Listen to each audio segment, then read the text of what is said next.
അപ്പോൾ നമ്മുടെ അടുത്ത ചാപ്റ്ററാണ് sexual reproduction in flowering plants. എന്താണ് ഫ്ലവറിംഗ് പ്ലാന്റ്സ്? ആൻജിയോസ്പെർമിനെയാണ് നമ്മൾ ഫ്ലവറിംഗ് പ്ലാന്റ്സ് എന്ന് പറയാം. സോ ആൻജിയോസ്പെർം അഥവാ ഫ്ലവറിംഗ് പ്ലാന്റ്സിൽ സെക്ഷൽ റീപ്രൊഡക്ഷൻ നടക്കുന്നത് എങ്ങനെയാണെന്ന് നമുക്ക് നോക്കാം. സോ ഏറ്റവും ഇമ്പോർട്ടൻ്റ് ആയിട്ട് സെക്ഷൽ റീപ്രൊഡക്ഷൻ നടക്കുന്ന ഓർഗാനിസത്തിൽ ഏറ്റവും ഇമ്പോർട്ടൻ്റ് ആയിട്ടുള്ള ഒരു പാർട്ടാണ് ഫ്ലവർ.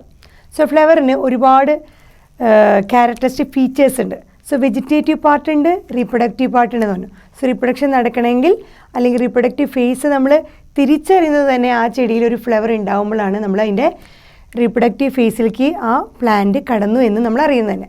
സോ ഫ്ലവറിൻ്റെ പ്രത്യേകത എന്താണെന്ന് വെച്ചാൽ ഒരു ഫ്ലവർ പല ചെടികളിലും പല രീതിയിലാണ് ഫ്ലവർ നമുക്ക് കാണപ്പെടുന്നത്. ആ ഫ്ലവറിൻ്റെ സ്ട്രക്ചറ് പല പല സൈഡുകളിലായിട്ട്, ചിലപ്പോൾ ക്ലസ്റ്ററായിട്ട്, ഗ്രൂപ്പായിട്ട്, പല പല ബ്രാഞ്ചുകളിലൊക്കെ ആയിട്ട് നമുക്ക് ഫ്ലവർ കാണാം. സോ അറേഞ്ച്മെൻറ്റ് ഓഫ് ഫ്ലവർ, ആ ഫ്ലോറൽ ആക്സിസിൽ എങ്ങനെയാണോ ഫ്ലവർ അറേഞ്ച് ചെയ്തിരിക്കുന്നത് അതിനെ വിളിക്കുന്ന പേരാണ് ഇൻഫ്ലോറസൻസ് എന്ന് നമ്മൾ ഫസ്റ്റ് ഇയർ പഠിച്ചിട്ടുണ്ട്. Arrangement of flower. സോ അങ്ങനെ ഡിഫറെൻറ്റ് ടൈപ്പ് ഓഫ് ഇൻഫ്ലോറസൻസ് ഉണ്ട്, ഡിഫറെൻറ്റ് ടൈപ്സ് ഓഫ് ഫ്ലവറുകളുണ്ട്, ഡിഫറെൻറ്റ് ടൈപ്സ് ഓഫ് ഫ്ലോറൽ ബഡ്സുകൾ അല്ലെങ്കിൽ ഫ്ലോറൽ പാർട്സുകളൊക്കെ. അങ്ങനെ അത്രയും അമേസിങ് ആയിട്ടുള്ള വെറൈറ്റി ഓഫ് ഫ്ലവറുകൾ നമുക്ക് ഫ്ലവറിങ് പ്ലാന്റ്സുകളിൽ നോക്കിയാൽ കാണാം. ഈ പറഞ്ഞ എല്ലാ ഫ്ലവറുകളും അവർക്ക് അവരുടേതായ ഒരു പാറ്റേൺ, അത് സെക്ഷൽ റീപ്രൊഡക്ഷൻ്റെ എൻഡ് പ്രോഡക്റ്റ്. എന്താണ് എൻഡ് പ്രോഡക്റ്റ്? ഫ്രൂട്ട്സും സീഡ്സും. സെക്ഷൽ റീപ്രൊഡക്ഷൻ ഫ്ലവറിംഗ് പ്ലാന്റ്സിൽ നടന്നു കഴിഞ്ഞാൽ അതിന് കിട്ടുന്ന എൻഡ് പ്രോഡക്റ്റാണ് അതിൻ്റെ ഫ്രൂട്ട്സും സീഡ്സും. ആ എൻഡ് പ്രോഡക്റ്റിലേക്ക് എത്തണമെങ്കിൽ അത് ഒരുപാട് മെത്തേഡുകളിലൂടെ, ഒരുപാട് അഡാപ്റ്റീവ് ഫീച്ചറുകളിലൂടെയാണ് അത് എത്തുന്നത്. സോ വളരെ ഭംഗിയായിട്ടുള്ള അഡാപ്റ്റീവ് ഫീച്ചേഴ്സാണ് അവർ ഡെവലപ്പ് ചെയ്ത് ഫ്രൂട്ട്സും സീഡ്സുമായി മാറുന്നത്. അപ്പോൾ നമ്മുടെ ഏറ്റവും ഇമ്പോർട്ടൻ്റ് ആയിട്ടുള്ള ഭാഗമാണ് സെക്ഷൽ റീപ്രൊഡക്ഷനിൽ ഫ്ലവർ.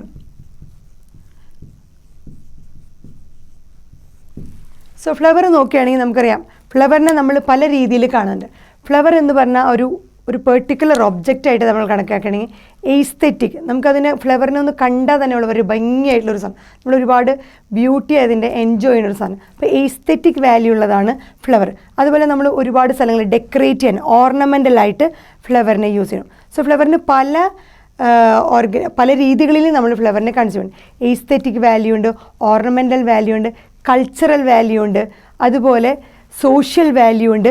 എല്ലാ രംഗങ്ങളിലും നമ്മൾ ഈ ഫ്ലവറിനെ റിലീജിയസ് ആയിട്ടുള്ള പർപ്പസുകൾക്കൊക്കെ നമ്മൾ എന്ത് യൂസ് ചെയ്യുന്നുണ്ട്? ഫ്ലവർ യൂസ് ചെയ്യുന്നുണ്ട്. അതുപോലെ നമ്മുടെ ഏറ്റവും ഇമ്പോർട്ടൻ്റ് ആയിട്ടുള്ള ഫീലിങ്സുകൾ നമ്മൾ എക്സ്പ്രസ് ചെയ്യാനായിട്ട് ഫ്ലവറിനെ, ഹാപ്പിനെസ് ആയിക്കോട്ടെ, സോറോ ആയിക്കോട്ടെ, ഗ്രീഫ് ആയിക്കോട്ടെ, ഏത് ഡിഫറെൻറ്റ് ഫീലിങ്സും ഹ്യൂമൻ ഫീലിങ്സ് എക്സ്പ്രസ് ചെയ്യാൻ പണ്ട് മുതലേ നമ്മൾ യൂസ് ചെയ്യുന്ന ഒരു ഒബ്ജക്റ്റാണ് ഫ്ലവർ. അതൊരു സാധാരണക്കാരൻ്റെ ഭാഷയിലാണ് ഈ ഫ്ലവറിനെ നമ്മളിങ്ങനെ കാണുന്നത്. എന്നാൽ ഒരു ബയോളജിസ്റ്റിനെ സംബന്ധിച്ച് ഈ ഫ്ലവർ എന്ന് പറഞ്ഞു കഴിഞ്ഞാൽ ഒരു തീർത്താൽ തീരാത്ത ഒരു അത്ഭുതമാണ് ഒരു ബയോളജിസ്റ്റിന് ഒരു ഫ്ലവർ എന്ന് പറഞ്ഞാൽ. കാരണം ആ ഫ്ലവറിൻ്റെ മോർഫോളജി, ആ ഫ്ലവറിൻ്റെ എംബ്രിയോളജി, ഇതൊക്കെ നമുക്ക് തീരില്ല. അത്രയ്ക്ക് അമേസിങ് ആയിട്ടുള്ള നമുക്കൊരു അത്ഭുതമാണ് ഒരു ബയോളജിസ്റ്റ്. അതുമാത്രമല്ല സെക്ഷൽ റീപ്രൊഡക്ഷൻ നടത്തണ ഏറ്റവും ഇമ്പോർട്ടൻ്റ് ആയിട്ടുള്ള ഒരു പാർട്ടും കൂടിയാണ് ഫ്ലവർ എന്ന് പറഞ്ഞു കഴിഞ്ഞാൽ. ഇനി നമുക്കറിയാം ഗാമെറ്റുകൾ എന്താ നമ്മൾ പറഞ്ഞു. ഗാമെറ്റുകൾ എന്താ? സെക്സ് സെല്ലുകളാണ്.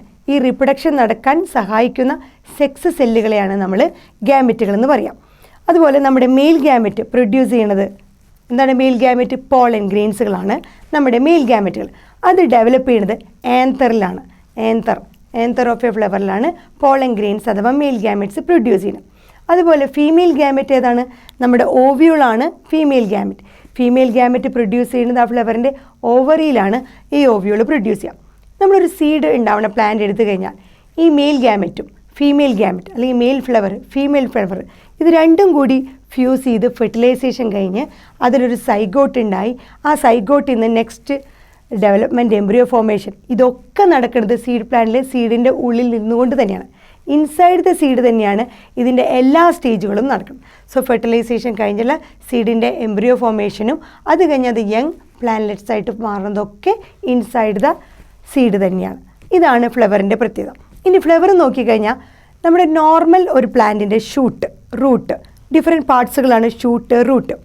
ഈ ഷൂട്ടിൻ്റെ തന്നെ മോഡിഫൈഡ് ആയിട്ടുള്ള നോർമൽ ഷൂട്ട് തന്നെ മോഡിഫൈഡ് ആയിട്ട് മാറുമ്പോഴാണ് അതൊരു ഫ്ലോറൽ ബഡായി അല്ലെങ്കിൽ ഫ്ലവറായിട്ട് മാറുന്നത്.